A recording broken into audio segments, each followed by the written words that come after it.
సూర్యుడు ఇంకా చంద్రుడు ఈ రెండూ కూడా ఆకాశంలోనే ఉంటాయి. ఈ రెండూ ప్రకాశాన్ని ఇస్తాయి. కానీ ఈ రెండింటికి ఎల్లప్పుడూ పోల్చడం అనేది జరుగుతుంది.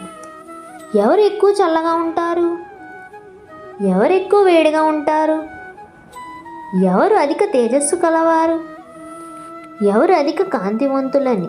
ఇప్పుడు ఈ పోలిక అనేది మంచిదే అంటారా? అస్సలు కాదు. ఎందుకంటే ఈ ఇద్దరూ ప్రకాశవంతులే కావచ్చు, కానీ వీరిద్దరూ భిన్నమైన వారు. ఇద్దరికీ వారి వారి గొప్పతనాలు ఉన్నాయి. ఇద్దరికీ వారి వారి సమయాలు కూడా ఉన్నాయి ప్రకాశించడానికి.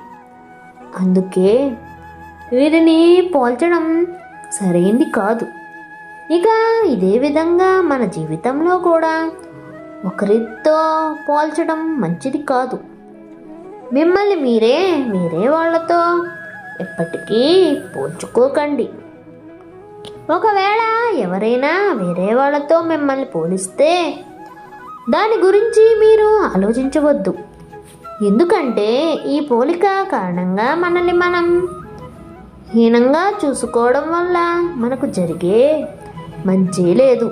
గుర్తుంచుకోండి, మనం కూడా అంతే. ప్రతి విషయంలో ఒకరిని చూసి మరొకరు పోల్చుకోవడం తప్పు. పిల్లల చదువు విషయంలో పోల్చడం కూడా సరైనది కాదు. ఎవరి ప్రతిభ వారిది. సమయం వచ్చినప్పుడు బయటపడుతుంది, కాదంటారా?